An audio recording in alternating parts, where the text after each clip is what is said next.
You know, there are moments in life that hit you so hard. They feel like the world's been pulled out from under you. That's exactly what happened to me.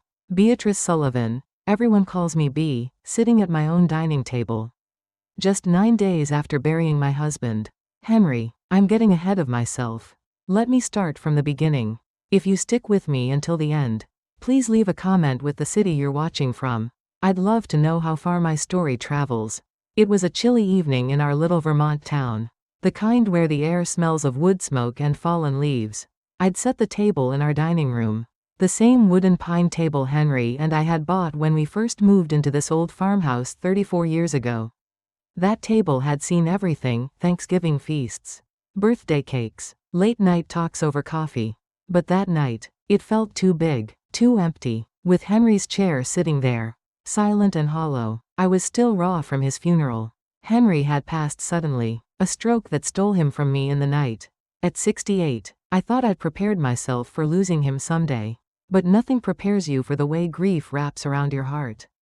Squeezing with every breath, I kept glancing at his chair, half expecting to see his warm smile. His hands reaching for the apple pie we used to bake together from the trees in our garden. Pass the bread, B. Nicole, my daughter-in-law, said sharply, her voice slicing through the quiet. She's 38, married to my son Greg for 12 years. And I don't think I've ever heard her call me Mom. Always just B, like I'm a stranger she's forced to tolerate. I reached for the basket, my hands trembling more than I'd like to admit. The funeral had drained me, planning it, greeting mourners, trying to hold myself together while everyone told me how strong I was. Strong. What a funny word for someone who felt like she was crumbling inside. Greg, my 40-year-old son, sat across from me, his eyes fixed on his plate. He's got Henry's broad shoulders, but not his warmth, not anymore. The boy who used to run to me with scraped knees was gone. Replaced by this man who barely looked at me all evening. It was a nice service, wasn't it? I said, trying to fill the silence that hung heavy between us. Henry would have loved seeing all his friends there, sharing stories about the store. Henry had built a small organic grocery store, Sullivan's Market, from the ground up. It was his pride, his legacy, selling fresh produce and homemade jams to our little community. Nicole set her fork down with a clink. The kind of deliberate sound that makes your stomach twist. Yes, well, B, that's actually what we need to talk about. Her voice was sharp, like she'd been waiting to pounce. I looked at Greg, hoping for some hint of the son I raised. But he just stared at his mashed potatoes, avoiding my eyes. What do you mean? I asked, my voice quieter than I meant it to be. Something in Nicole's posture, straight-backed, chin up, made me brace myself. She leaned forward, her eyes cold and calculating. Now that Henry's gone, grieve, pack your bags, and don't come back. The words landed like a slap. I froze, my fork halfway to my mouth, the room tilting around me. What? I whispered, barely able to get the word out. Nicole didn't flinch. This house was never really yours. B, it's the family's. Henry's gone, and it's time for you to move on. I turned to Greg, my heart pounding. Greg, you agree with this? He finally looked up, but his eyes were distant, like he was reading from a script he didn't write. She's right, Mom. It's what's best. Best. The word echoed in my head, bitter as the coffee I'd forgotten to drink. Best for who? Not for me, the woman who'd spent 34 years turning this house into a home. Not for the memories of Henry picking apples in our garden, teaching Greg how to ride a bike on the gravel path outside. I wanted to scream, to demand answers, but my throat felt tight, like grief had lodged itself there. Nicole's words kept replaying, grieve, pack your bags, and don't come back, as if I was some tenant who'd overstayed her welcome. As if my life with Henry, our love, our home, meant nothing. I stood slowly, my legs unsteady, and excused myself without another word. Upstairs, in the bedroom I'd shared with Henry, I sat on the edge of our bed, staring at the quilt he'd loved, the one we'd bought at a local fair years ago. His scent still lingered in the room, faint but enough to make my chest ache. I don't know how long I sat there, tears streaming down my face. But something else stirred beneath the pain, a spark of defiance. Henry had always handled our finances, always said he'd take care of me, But I wasn't helpless. Tomorrow, I'd go to the bank. I'd find out exactly what I was entitled to. What Henry had left behind. Because if Greg and Nicole thought they could erase me from this family, they were in for a surprise. I wasn't just going to grieve and disappear. Not yet. I woke up the next morning with Henry's absence pressing down on me like a heavy quilt. The bedroom felt too quiet without his soft snoring. The kind that used to annoy me but now I'd give anything to hear again. I sat up, staring at the garden through the window, where the apple trees Henry loved were starting to lose their leaves. This house, this land, it was ours. Mine and his. Built over 34 years of love and hard work. How could anyone think they could just take it away? I made my way downstairs. The creak of the old wooden steps a familiar comfort. The dining room still held the echo of last night's dinner. Nicole's words ringing in my ears, grieve. Pack your bags. And don't come back. I could still see Greg's face. His nod, his silence. My son, the boy I'd rocked to sleep. Now treating me like a guest who'd overstayed her welcome. I was pouring coffee when they showed up again, Nicole and Greg. Unannounced, striding into my kitchen like they already owned it. Nicole's heels clicked on the hardwood floor, sharp and impatient, while Greg lingered behind her, hands in his pockets. Morning, B, Nicole said, her voice clipped, like she was checking off a task. We need to talk about next steps. Next steps? I repeated, clutching my mug a little tighter. The coffee was still warm, grounding me as my heart started to race. Nicole didn't sit down. She stood by the counter, arms crossed, her perfectly manicured nails catching the morning light. This house is too much for you now. B. It's old. It's big. It's expensive to maintain. Greg and I were thinking you'd be happier in one of those nice retirement communities. You know, the ones with activities, people your age, no worries about upkeep. Her tone was so smooth, like she was doing me a favor. But her eyes were cold, calculating. I looked at Greg, hoping for something, anything, to show he didn't agree. But he just stood there, staring at the floor, letting his wife do the talking. This is my home, I said, my voice shaking despite my effort to keep it steady. Henry and I bought this place when we were barely 30. We raised you here. Greg, don't you remember the treehouse in the garden? The way your dad carved your initials into that apple tree when you were born? Greg shifted uncomfortably, but Nicole cut in before he could speak. Memories don't pay the bills. B. Property taxes, utilities, repairs. This place is a money pit. We're just being practical. Practical. The word felt like a slap. Reducing 34 years of love and laughter to a balance sheet. I set my mug down, my hands trembling now, not from grief but from anger. I've managed this house just fine all these years. I know every squeaky floorboard, every drafty window. I'm not helpless. Nicole's smile was thin, almost pitying. Nobody's saying you're helpless, but let's be honest, you're not getting any younger. And frankly, Greg and I could use the space. We've been talking about turning this place into something special, a little organic market like Henry's. Maybe with a cafe. It's got so much potential. Potential. My home. The place where Henry and I danced in the kitchen. Where Greg took his first steps. Was just potential to them. I turned to Greg, my voice breaking. Greg, this is where you grew up. Where your dad and I built our life. You really want to sell it out from under me? He finally met my eyes. But his expression was guarded. Like he'd rehearsed this. Mom, it makes sense. The upkeep's too much for you now. And Nicole's right, this house could be more than just a house. It could be a business. Something for our future. Our future, I echoed, the words bitter on my tongue. Not my future. Not the woman who'd changed his diapers. Who'd stayed up late helping him with homework. Who'd cheered at every baseball game. Their future. Nicole leaned forward, her voice dropping to a tone that was almost cruel. Look, B, you were Henry's wife. But this house? It's the family's. You've been here long enough. It's time to move on. Long enough. As if 34 years of marriage, of building a life, was just borrowing time in someone else's story. I felt my chest tighten. The air in the room suddenly too thin. You're saying I was just, what? A guest here? In my own home? Nicole didn't back down. Henry's gone. Things change. You don't belong here anymore. The room went quiet. The only sound the faint ticking of the kitchen clock Henry had fixed a dozen times. I looked at Greg, waiting for him to say something. Anything. To defend me. But he just nodded. A small, cowardly gesture that broke something inside me. I see, I said, my voice barely above a whisper. You want me out in, what? A month? 10 days, Nicole said, her tone final, like she was closing a deal. That should be enough time to find a place and get movers. 10 days, not even 2 weeks to pack up a lifetime. I stared at them, this couple who'd once called me family, now measuring my kitchen for their dreams. Greg finally spoke, his voice soft but empty. It's for the best, Mom, you'll see. I didn't trust myself to answer. I turned and walked upstairs, each step heavier than the last. In our bedroom, I sat on the edge of the bed, staring at the garden where Henry's apple trees stood, their branches swaying in the wind. I could still hear his laugh. See him out there with his pruning shears, telling me the trees were his way of leaving something good in the world.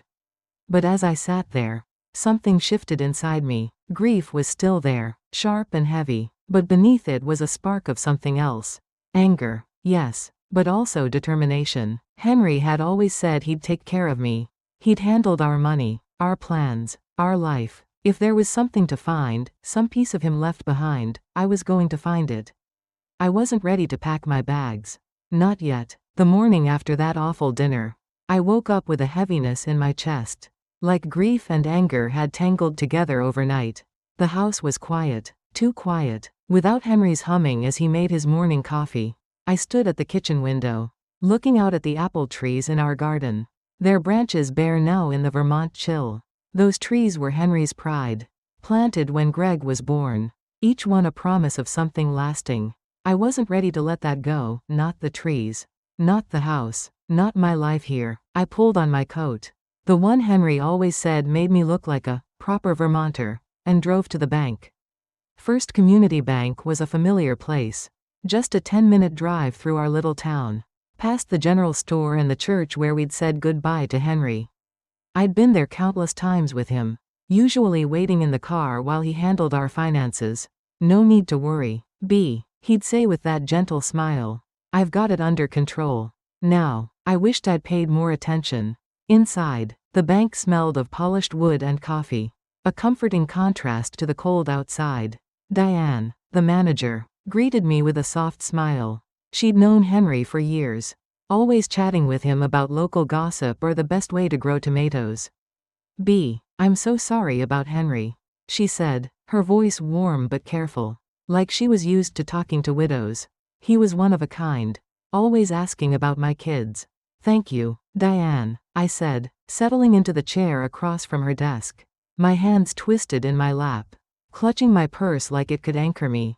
I need to understand my financial situation. Henry always took care of the money, and I'm feeling a bit lost. Diane nodded, her expression kind but professional. Of course, let's take a look. She turned to her computer, her fingers tapping the keys with a rhythm that felt oddly soothing. After a moment, her eyebrows lifted slightly, and she leaned closer to the screen. Is something wrong? I asked, my heart jumping. Had Greg and Nicole already done something? Gotten their hands on our accounts somehow? Not wrong, exactly, Diane said, her voice tinged with surprise. It's just, there are more accounts here than I expected. She printed out a statement and slid it across the desk. Let's start with the joint checking account you and Henry used for household expenses. I glanced at the paper, my eyes blurring over the numbers. The balance was modest but enough to keep me afloat for a while if I was careful. Relief washed over me, at least I wouldn't be destitute. That's what we used for bills, I said, my voice steadier now. Diane nodded, but she was still focused on her screen. There's also a savings account in both your names. She handed me another sheet, and my breath caught. The balance was much larger, enough to live comfortably for years. Henry was always so careful, I murmured, remembering how he'd squirrel away money, always planning for rainy days. He was, Diane agreed, but her frown deepened. B, there are a few other accounts here I need to verify. Some are in your name only. My name only? I echoed, confused. That doesn't sound right. Henry handled everything. Diane's fingers flew over the keyboard again. According to our records, There are 3 additional accounts. A certificate of deposit, a money market account, and, this is interesting, a trust account set up 4 years ago. She looked at me, her eyes searching. When was the last time you and Henry reviewed your full financial portfolio? My head spun. I don't know. Henry always said it was routine stuff. Nothing to worry about. He'd bring me in to sign papers sometimes. But I thought they were for insurance or address changes. Diane printed out more pages and handed them to me. The CD has been rolling over for 6 years. The money market account's been getting small transfers from your joint checking, $50 here, $100 there, but it adds up. And the trust account, it's tied to Sullivan's Market, Henry's organic grocery store. I stared at the numbers, my hands trembling. These weren't just emergency funds. They were substantial, enough to buy a house, to live without worry for decades. How is this possible? I asked, my voice barely a whisper. I never signed anything, or I didn't know what I was signing. Diane's expression softened. You did. B. Your signatures are on the paperwork. Henry must have brought you in for what he called routine updates. But he was setting these up for you. It's all legal, and these accounts are yours. I tried to process it. While Nicole was planning to turn my home into her cafe. While Greg was nodding along. I had resources they knew nothing about. But there was something else in Diane's tone. A hesitation. Is there more? I asked. She nodded slowly. The trust account's been receiving transfers from the store's business account for the past 4 years. Sullivan's Market is still active. B. Henry didn't sell it when he retired. Like Greg told you. My heart stopped. Greg had sworn the store was sold years ago. That it barely covered its debts. But Greg said, I trailed off. The pieces falling into place with a sickening clarity. Diane's eyes were gentle but firm.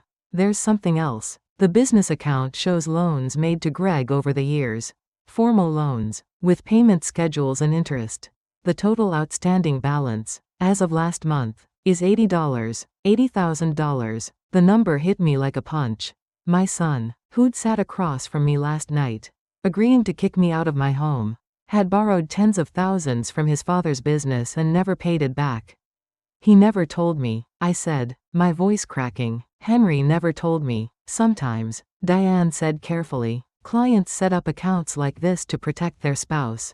Especially if they're worried about family dynamics, inheritance disputes, financial pressures. I thought about Henry. The way he'd grown quiet whenever Greg asked for money. The way he'd insisted on handling the store's finances himself.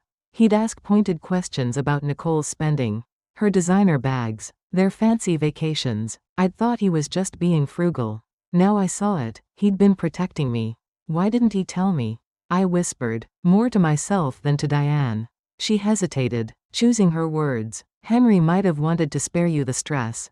Or maybe he knew you'd need these resources someday. I left the bank with a folder full of statements. My mind reeling. The drive home was a blur. The familiar streets of our town passing by unnoticed. I pulled into the driveway and sat in my car, staring at the apple trees, their branches swaying in the breeze. Henry had built a safety net for me, brick by brick, without me ever knowing. But there was more to uncover. If Greg had lied about the store being sold, what else was he hiding? I needed to talk to Linda, the store's accountant. Henry had trusted her for years. And if anyone knew the full truth about Sullivan's Market, it was her. As I stepped out of the car, my phone buzzed. A text from Greg. Mom. Nicole found a realtor to list the house. We'll start showing it next week. Hope you're making progress finding a place. I stared at the message, my fingers tightening around the folder of bank statements. Greg and Nicole thought they had it all figured out. That they could push me out and claim everything Henry built. They had no idea what I'd just discovered, or what I was about to do next. The folder of bank statements sat heavy in my lap as I drove home from the bank. Each page a piece of a puzzle I hadn't known I needed to solve. The Vermont hills rolled by, their green slopes dusted with the first signs of autumn. But my mind was elsewhere. Greg had lied to me. He'd told me Sullivan's Market, Henry's organic grocery store, was sold years ago, barely enough to cover its debts. But Diane's words echoed in my head, the store is still active. B. Henry didn't sell it. I pulled into the driveway of our farmhouse. The garden's apple trees catching the late morning light. This house, These trees, this life, they were mine and Henry's. Built together over 34 years. And now I knew there was more to protect than I'd ever imagined. I needed answers, and I wasn't going to wait for Greg or Nicole to hand them to me. That afternoon, I called Linda, the accountant who'd handled the books for Sullivan's Market for over a decade. Henry had trusted her completely, always saying she had a knack for keeping things in order. She said when I reached her, her voice warm but tinged with surprise. I was hoping you'd call. I'm so sorry about Henry. He was a good man. Thank you, Linda, I said, my throat tightening. I need to understand what's going on with the store. Greg told me it was sold, but the bank says otherwise. Can we meet? Of course, she said. Can you come by the office tomorrow morning? The next day, I drove to Linda's office, a small space tucked above the town's hardware store, smelling of old paper and coffee. Linda was about my age, with gray curls and a no-nonsense air that reminded me of the women I used to work with at the post office. She welcomed me with a hug, then gestured to a chair across from her cluttered desk. I'm glad you're here, she said, pulling out a thick file labeled Sullivan's Market. I've been worried since Henry passed. Greg called me last week, asking for access to the store's accounts. I told him I'd need authorization from the legal owner. My heart skipped. Greg? What did he say? Linda's lips pressed into a thin line. He said he'd be taking over the business now that Henry's gone. He seemed surprised when I mentioned the trust. Trust? I leaned forward, my hands gripping the arms of the chair. Diane at the bank mentioned a trust account tied to the store. What's going on, Linda? She opened the file and slid a document across the desk. Sullivan's Market wasn't sold. 5 years ago, Henry restructured it. He transferred ownership of the business assets into the Sullivan Family Trust. You're listed as the primary beneficiary. The words hit me like a gust of cold air. I'm the owner? Well, the trust owns the store. And you own the trust, Linda said, her eyes softening. It's been doing well, too. Henry was smart about it, focused on steady clients. Local farmers, reliable orders, no big risks, just consistent income. She handed me a stack of profit and loss statements. My eyes scanned the numbers, my hands trembling slightly. The store wasn't just surviving, it was thriving. Annual profits were enough to explain the deposits Diane had shown me in the trust account. But Henry retired, I said weakly. He wasn't working anymore. He stepped back from the day-to-day. Linda explained, but he kept an eye on the big decisions. The real work's been done by Marty Klein, the store manager. You know him, right? I nodded. Marty had been with Henry for nearly 20 years, starting as a stockboy and working his way up. He'd been at the funeral, his eyes red-rimmed, one of the few who seemed as broken as I was. Marty's been running things? I asked. Like a well-oiled machine, Linda said, a hint of pride in her voice. Henry set it up so Marty gets a percentage of the profits as a bonus. Keeps him motivated, loyal. It's been a good arrangement. I sat back, trying to take it all in. Henry hadn't just protected our money, he'd protected the store. His legacy, for me. But something nagged at me. A question I was almost afraid to ask. Linda, why didn't Henry tell me any of this? She hesitated, her fingers pausing over the file. This might not be my place. But Henry was worried about family pressures. He mentioned Greg was struggling financially. And Nicole, well, she had expensive tastes. He was concerned that if the family knew the store was still generating income, there'd be demands that could jeopardize your future. My stomach twisted. I thought about the times Greg had come to Henry for loans. The way Nicole always seemed to have a new car, a new handbag. Henry had been quiet during those conversations, his jaw tight, but he'd never let on how much he was shielding. There's more, Linda said, pulling out another folder. Greg's loans from the business, they're documented. Formal agreements, with payment schedules and interest. Over the past 5 years, they total $85. As of last month, he hasn't paid back a dime. $85,000. The number felt like a weight pressing down on my chest. My son, who'd stood in my kitchen and told me to pack my bags, had taken that much from his father's business, my business, and lied about it. He said the store was sold. I whispered. He said there was nothing left. Linda's expression was grim. He's been less than honest. B. And there's something else. Greg contacted me after Henry's passing, asking me to prepare transfer documents for the store. He assumed he'd be taking over.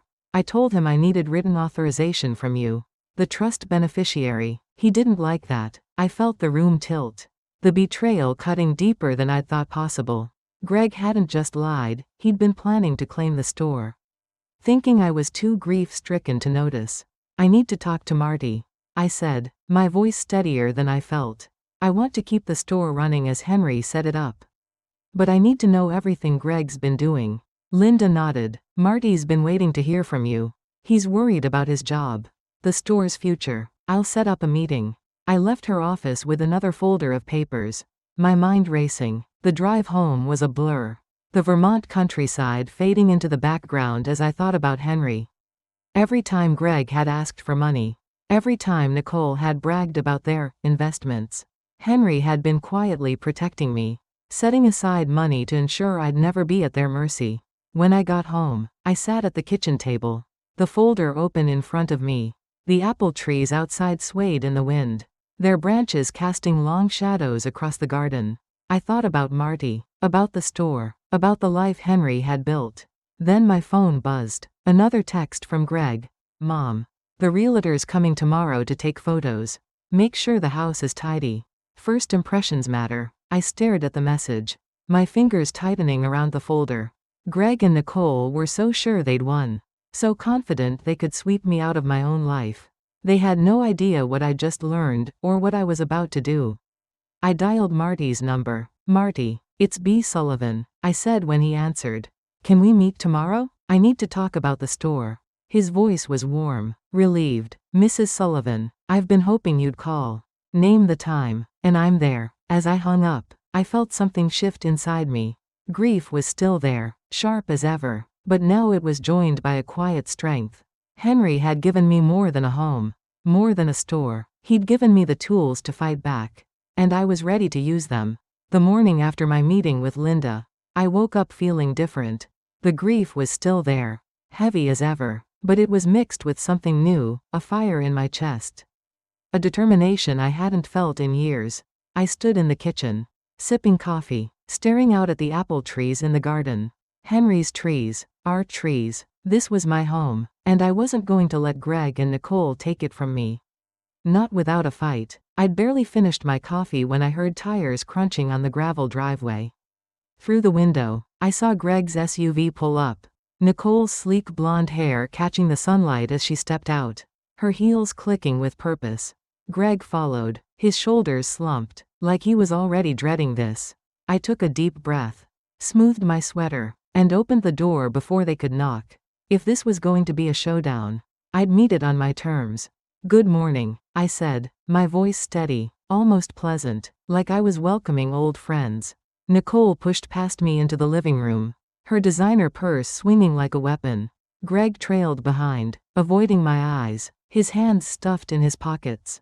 They stood between me and the door, a subtle move that felt like they were trying to corner me in my own house. B. We need to talk, Nicole said, her voice sharp enough to cut glass. Marty Klein called yesterday. He said he can't give us the store's financial records without your authorization. What did you tell him? I settled into Henry's old armchair, the one by the fireplace where he used to read his farming magazines. It gave me a clear view of them both, and I needed that advantage. I told Marty to follow proper procedures. I said calmly. Henry was always particular about that. Nicole's eyes narrowed. Proper procedures? Greg's Henry's son, his heir. What more authorization does anyone need? I looked at Greg, hoping for a flicker of the boy I'd raised. But he just stared at the floor, letting Nicole take the lead. Legal authorization, I said, my voice still even, the kind that comes with actual ownership. Greg's head snapped up, his brow furrowing. What are you talking about? Mom? Dad's will leaves everything to the family. I'm handling the estate until it's settled. I reached for the folder I'd placed on the side table, the one Linda had given me, filled with the truth about Sullivan's Market. My hands were steady now. No trembling, just purpose. Actually, Greg, that's not quite right. I opened the folder, pulling out the trust documents. Sullivan's Market isn't part of Henry's estate. It hasn't been for 5 years. Nicole snatched the papers before Greg could. Her manicured fingers flipping through them. Her face tightening with every page. "This is ridiculous," she said, her voice low, almost a hiss. "You don't know anything about running a business. You were a postal worker. For God's sake." "You're right," I said, meeting her gaze. "I didn't know much about the business. Henry took care of all that. But he saw things I didn't. Things about our family." Greg sank onto the sofa, his face pale. "What are you saying?" The store was struggling. Dad always said the margins were tight. That it was barely breaking even. I handed him another set of papers, the profit and loss statements Linda had given me. "The store's been doing just fine." "Greg, better than fine. Here are the financials for the past 5 years. Look at the numbers." He took the papers, his hands shaking slightly as he scanned them. I watched his expression shift. From confusion to disbelief, as the reality hit him. Sullivan's Market wasn't some failing venture. It was thriving, generating steady profits, all funneled into the trust, my trust. "Where did this money go?" Greg asked, his voice barely audible. "Some of it went to you," I said, pulling out the loan documents. $85,000, to be exact, over 5 years, loans you never paid back. Nicole grabbed the papers from him, her eyes darting across the pages. "Loans?" she snapped, turning to Greg. "You told me those were gifts. You said your dad was helping us get ahead." "They were gifts," Greg said, but his voice lacked conviction, like he was trying to convince himself. "Dad never asked for payments. He never even mentioned repayment schedules." "Actually, he did," I said quietly. "Linda has records of every conversation, every missed payment, every time Henry let it slide because he didn't want to fight with you." The room went silent, the only sound the crackle of the fireplace I'd lit that morning.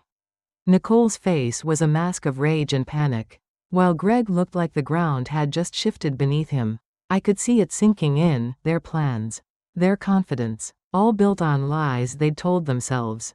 "This doesn't change anything," Nicole said suddenly, her voice sharp with desperation. "The house still goes to Greg. It's worth more than some little grocery store." "Is it?" I asked, my tone mild but firm. I pulled out one final document, one I'd found in Henry's desk the night before. "There's a mortgage on this house, Nicole. A home equity loan Henry took out 2 years ago. $300,000. The money went straight into the Sullivan Family Trust." Greg's head jerked up. "A mortgage?" "Dad said the house was paid off." "It was," I said, "but Henry took out the loan. He was the sole owner at the time, so he didn't need anyone else's signature. Not even mine." Nicole's face went white. "That's impossible. We would have known, would you?" I asked, letting a hint of steel creep into my voice. "Henry was protecting me from this, from being pushed out of my own home by people who saw me as a burden instead of family." Nicole's composure cracked, her voice rising. "You tricked him. You got him to change everything while he was sick." "Henry wasn't sick when he set this up," I said, my words cutting through her outburst. "He was planning, and the fact that he felt he needed to plan for this should tell you something about how he saw our family." Greg's hands were shaking as he set the papers down. "Mom, we can work this out. The house, it's our family home. It should stay with us. It is staying with the family," I said, standing up, my voice steady now. "It's staying with me. The mortgage payments? They'll be covered by the store's income. Just like Henry intended. Marty says the business is stable. And Linda says there's more than enough to keep me comfortable." I smoothed my sweater, feeling the weight of Henry's armchair behind me. Solid and grounding. "You mentioned moving out, Nicole. I think that's a fine idea. Not for me, of course. But I'm sure you'll find somewhere nice to start over." Greg stared at me, his mouth opening and closing like he couldn't find the words. Nicole was already at the door, her face twisted with fury. "This isn't over, B," she said, her voice low and venomous. "We'll fight this. You're welcome to try," I said, calm but unyielding. "But Henry made sure everything was legal. Linda's already sent copies to my lawyer." Greg paused at the door, his eyes meeting mine for the first time. "Mom, why are you doing this to us?" I looked at him, my son, and felt a pang of sadness beneath the resolve. "I'm not doing anything to you, Greg. I'm just refusing to let you do this to me." They left without another word, the door slamming behind them. I stood in the quiet of my living room, the folder still open on the table. For the first time in days, I felt something like power. Henry had given me the tools to stand my ground, and I wasn't going to let him down. The silence after Greg and Nicole left was deafening. The living room felt like it was holding its breath. The crackle of the fireplace the only sound breaking the stillness. I stood there, staring at the folder of documents on the table, my heart pounding with a mix of triumph and sorrow. I'd stood my ground, but at what cost? My son, my only child, had walked out that door, his face a mask of shock and anger. Yet, beneath it all, I felt Henry's presence, like he was still watching over me, guiding me through this storm. I wandered into his study that evening, a room I'd avoided since he passed. It smelled of him, old books, leather, and the faint tang of the pipe he smoked on special occasions. His desk was neat, as always, every paper in its place. Henry was meticulous, the kind of man who labeled his files and polished his shoes before church. I sat in his chair, running my fingers over the worn wood. And that's when I saw it, a small wooden box tucked behind a stack of gardening books on the shelf. It was a simple thing, carved with apple blossoms, a gift I'd given him years ago to hold his keepsakes. My hands trembled as I opened it. Inside were a few odds and ends, his father's pocket watch, a faded photo of us on our honeymoon, and a folded letter, sealed with my name in Henry's careful handwriting. I sat back, my breath catching. A letter, from him, written 3 years ago, judging by the date on the envelope. I broke the seal, my fingers clumsy with anticipation, and began to read. My dearest B. It began, if you're reading this, I'm likely gone, and I'm sorry for the pain that brings you. You've been my heart, my home, for 34 years, and I need you to know I've done everything I can to keep you safe. Tears blurred the words, but I kept reading. Henry wrote about his love for me, for our life, for the apple trees he'd planted in our garden.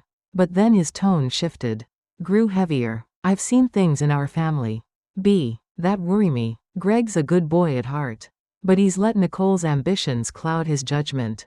I've watched them ask for money, more and more, without a thought for what it means. I've tried to help them, but I can't let their choices take away what we've built. My chest tightened. Henry had seen it all, Greg's borrowing, Nicole's greed, the way they'd started looking at our home like it was theirs to claim. He'd known, long before I did, what they were capable of. I set up the Sullivan Family Trust for you, he wrote. The store, the house, the savings, they're yours. B. I made sure of it. I took out a home equity loan 2 years ago, not because we needed the money, but to move it into the trust. To protect you. I told Greg the house was paid off to keep him from asking questions. I paused, my hands shaking. The mortgage, $300, funneled into the trust to keep it out of Greg's reach. Henry had planned it all, every step, to shield me, but there was more. I've left something else for you. B. The letter continued, a gift, not just for you, but for the community we love. I set up a fund, $100, from the store's profits. It's called the Sullivan Community Fund, and it's in your name. It's to help families in Vermont who can't afford good food, organic produce, fresh eggs, the things we built the store to share. You'll know what to do with it. You always have. I set the letter down, tears streaming down my face. A fund, a legacy, not just for me, but for the people we'd served for decades. The families who came to Sullivan's Market for apples and honey and a kind word from Henry. He'd taken money that could have gone to Greg and Nicole, money they thought they deserved, and given it to something bigger. Something that mattered. The twist hit me like a wave. Henry hadn't just protected me from losing my home, my security. He'd given me a purpose, a way to carry his love forward. The Sullivan Community Fund was his final gift, a reminder that our life together wasn't just about us, it was about the community we'd built, the values we'd shared. I read the letter again, tracing his words with my finger. I know this might cause a rift with Greg, he wrote, but I trust you to stand tall. B. You're stronger than you know. You always have been. I closed my eyes, letting his words sink in. Henry had seen this coming, Greg's betrayal, Nicole's demands, the way they'd try to push me out. He'd known, and he'd made sure I'd have everything I needed to fight back. Not just money, not just the store, but a reason to keep going. I tucked the letter back into the box. my heart full and aching all at once. The grief was still there, sharp as a winter wind. But now it was woven with gratitude, with purpose. Henry had loved me enough to protect me, not just from hardship, but from losing myself. Tomorrow, I'd call Linda to confirm the details of the community fund. I'd meet with Marty to ensure the store stayed strong. And I'd start figuring out how to use Henry's gift to help the families of our town. But for now, I sat in his study, the wooden box in my lap, and let myself cry, not just for the loss of him, but for the love he'd left behind. A love that was bigger than any betrayal, stronger than any greed, a love that would carry me forward, no matter what came next. 6 months later, I stood on the porch of my new home, a small cottage nestled by a lake in Vermont. The water shimmering under the morning sun. The air smelled of pine and fresh earth. A far cry from the bustle of our old farmhouse. It was smaller, simpler, but every inch of it was mine, chosen by me, decorated by me, lived in on my terms. The apple trees from our old garden weren't here, but I'd planted a sapling by the water. A nod to Henry, to the life we'd built together. I'd bought this place with the trust money. A decision that felt both terrifying and freeing. Sullivan's Market was still going strong under Marty Klein's management. Every Friday, he'd call with updates, new suppliers, a sold-out batch of local honey, plans for a fall harvest festival. The store wasn't just a business, it was Henry's legacy. And now it was mine to carry forward. The profits kept flowing into the trust. More than enough to cover the mortgage on the old house and my new life here. But the real gift Henry left me wasn't just the money or the store. It was the Sullivan Community Fund. That $100 he'd set aside to help families in our town afford good food, fresh vegetables, organic eggs, the kind of nourishment we'd always believed in. I'd taken on the role of managing it, working with local churches and schools to get food to those who needed it most. Every time I handed a basket of produce to a grateful family, I felt Henry's hand on my shoulder, his quiet pride warming me from the inside out. The old farmhouse was still mine, too. I'd decided to keep it, not out of spite, but because it was part of me, part of us. I rented it out to a young couple who loved the garden as much as Henry did. They sent me photos of the apple trees in bloom, and I'd smile, knowing Henry would have approved. Greg and Nicole, well, they'd fought hard, just like Nicole promised. They hired a lawyer, some hotshot who specialized in contesting trusts, claiming I'd manipulated Henry into changing everything. But Henry's paperwork was ironclad. Linda had made sure of it. And my own lawyer, a kind woman named Ellen, handled every challenge with calm precision. In the end, Greg and Nicole agreed to a settlement. They'd pay back the $85 in loans over 8 years. With interest, if they missed a payment. The trust could garnish Greg's wages or put a lien on any property they owned. It wasn't about revenge, it was about fairness. About holding them accountable. A few weeks ago, an email from Greg arrived in my inbox. I sat at my little kitchen table, the lake sparkling outside, and opened it with a heavy heart. Mom, he wrote, I know I messed up. I let Nicole's plans get in my head, and I lost sight of what matters. I'm working 2 jobs now to make the payments. And we're in counseling. I hope someday you'll let me make this right. I'm sorry. I read it again, then set my phone down. The apology was real, I could tell, but it felt late. Not just in time, but in spirit. It was born from consequences, not from a change of heart. I didn't reply, not yet. If Greg wanted to rebuild what we'd lost, it would take more than words. It would take time, consistency, proof that he saw me as his mother, not a hurdle to his ambitions. I wasn't angry anymore, not really. The grief was still there, a quiet ache for Henry, for the family I'd thought we had, but it was softer now, woven into something stronger, a life I'd chosen for myself. I spent my mornings tending the garden by the lake, planting flowers and that little apple sapling. Afternoons were for the community fund, organizing deliveries or meeting with families. Evenings, I'd sit on the porch with a cup of tea, watching the sun set over the water, the sky painted in pinks and golds. I'd discovered something surprising about myself in these months. I had a knack for this, for organizing, for helping, for making a difference. The fund wasn't just Henry's gift, it was a purpose. A reason to get up each morning, I'd spent 34 years as Henry's partner, as Greg's mother, but now I was B. Sullivan. A woman who could stand on her own, who could give back to the world in her own way. Sometimes, I'd walk down to the lake and talk to Henry. Not out loud, but in my heart. I'd thank him for seeing what I couldn't, for loving me enough to protect me, even from our own son. I'd tell him about the families we were helping, the kids who lit up when they got a basket of fresh apples. And I'd tell him I was okay, not just surviving, but living, really living. As the sun dipped below the horizon, I'd raise my tea in a silent toast to him. He'd given me more than a home, more than money. He'd given me freedom, the kind that comes from knowing no one could take my life away from me. Not Greg, not Nicole, not anyone. And that, I realized, was the greatest gift of all.